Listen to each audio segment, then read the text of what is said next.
অভিযোগ হচ্ছে আমার স্ত্রী 5 মাসের প্রেগনেন্ট। তো সকাল থেকে আজ 5টা থেকে মানে খুবই ব্লাড ভাঙছে। আমি হসপিটালে নিয়ে এলাম, হসপিটালে এনেছি, 6টার সময় ভর্তি করেছি। 6টার সময় ভর্তি করার পরেও মানে প্রথমে তো নার্সরা ছিল, কোনো ডাক্তারই ছিল না হসপিটালে। এখন এমার্জেন্সিতে কোনো ডাক্তার এখন পর্যন্ত নেই। 6টার সময় ভর্তি করেছি। তারপরে ওখানে নার্সের দিদিরা ছিল, আমার পেশেন্টের সঙ্গে আমার দিদি আছে। সে নার্সে থেকে বলেছে, নার্সেরা বসিয়ে রেখেছে কিছুক্ষণ। বসিয়ে রাখার পরে আমি আবার ফোন করলাম যে কী ব্যাপার, ডাক্তার দেখলো, বলে না দেখেনি। দিয়ে আবার নার্স দিদিকে বলেছে, নার্সরা আবার বলেছে যে গ্লাভস নেই। তো গ্লাভস নেই, আমি দিদিকে বললাম তাহলে গ্লাভস নেই তো ওদেরকে বলো লিখে দিবে, কি গ্লাভস লাগবে, আমি কিনে এনে দিচ্ছি বাইরে থেকে। তারপরে দিদি যে বললো, তো বললো যে না গ্লাভস লাগবে না। পরে বললো আবার, তারপরে বললো ডাক্তার আসবে দেখবে। ডাক্তার এখন পর্যন্ত আসেনি। দ্বিতীয় কথা হচ্ছে, আমার দিদিকে আবার ঘুরিয়ে যারা নার্স ছিল ওখানে ডিউটি অবস্থায়, তখন তারা বলছে যে কেন একটু কিছু হলেই নিয়ে চলে আসতে হবে। হ্যাঁ, নার্সরা বলছে একটু কিছু হলে হাসপাতাল নিয়ে চলে আসতে হবে, প্রাইভেট জায়গা নাই, প্রাইভেটে দেখাতে পারো না, আউটডোরে দেখাতে পারো না, হসপিটাল নিয়ে চলে আসছো। মানে আমি এর আগেও 1 মাস আগে আমার বইয়ের এরকমই হয়েছিল, আমার স্ত্রীর।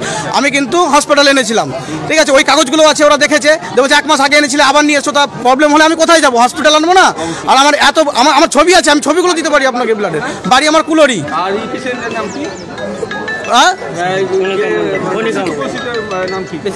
পেশেন্টের নাম কণিকা মণ্ডল, কুলরি। তারপরে এখন পর্যন্ত ডাক্তার আসেনি। নার্সরা দুর্ব্যবহার আমার জন্য না, এই যে আরো পেশেন্ট আছে দিকে শুনুন, সবাইকে অনেক দুর্ব্যবহার, এমন ভাবে ব্যবহার করছে, আপনাকে কি বলবো, এমন ভাষা করছে। হ্যাঁ, খারাপ কথা বলছে কি তোরা বাড়িতে টেনে বার করে নিতে পারিস নি? হ্যাঁ, শুধু আমাদের জ্বালাতে আসছিস, এরকমভাবে বলছে। আমরা কালকে সকালে 9:30 এখানে পৌঁছাচ্ছি, 10টার সময় আমাদের এখানে ভর্তি করেছে। স্যালাইনের শুধু সিরিজ ভরে রেখে দিয়েছে, স্যালাইন চালু করেনি। ঠিক আছে, নার্সরা আবার কিছু বলতে যাচ্ছে তো আবার ঝাঁকারি মারছে। হ্যাঁ, উল্টাপাল্টা ভাষা করছে, প্রচুর দুর্ব্যবহার। আমরা কিন্তু আমি উল্টাপাল্টা কথা। আমাদের বোমাটা কালকে থেকে ভর্তি আছে, আমার বোমা কালকে থেকে ভর্তি আছে, শুধু কালকে সন্ধ্যায় একটা স্যালাইন দিয়েছে, তারপরে কোনো ব্যবস্থা নেই। আমার পেশেন্টটা কালকে থেকেই পড়ে আছে।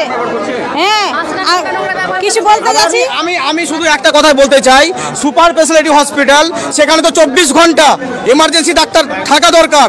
গাইনো ডাক্তার তো 24 ঘন্টা এমার্জেন্সি থাকা দরকার, কারণ এটা সুপার স্পেশালিটি হসপিটালে। এখন তো আমাদের এখানে শুধু প্রসূতিই ভর্তি হয়, কিন্তু এখানে এমার্জেন্সি ডাক্তারই থাকছে না।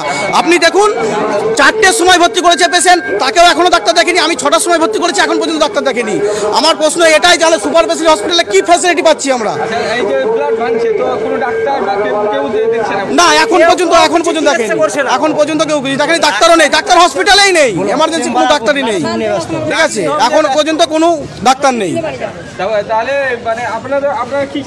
আমরা এটাই চাইছি যে আমাদের যারা আছে, সুপার আছে, তিনি কি দেখছেন হসপিটালের? এই রকম যে দুর্ব্যবহার হচ্ছে, রোগীর সঙ্গে ডাক্তার থাকছে না, নার্সরা দুর্ব্যবহার করছে, কেন তা? তাহলে আমরা সাধারণ মানুষ যাবো কোথায়? আমরা তো হসপিটালই ভরসা আমাদের, আমরা কোথায় যাব? আমার নাম অতুল মণ্ডল। আমার স্ত্রী ভর্তি আছে।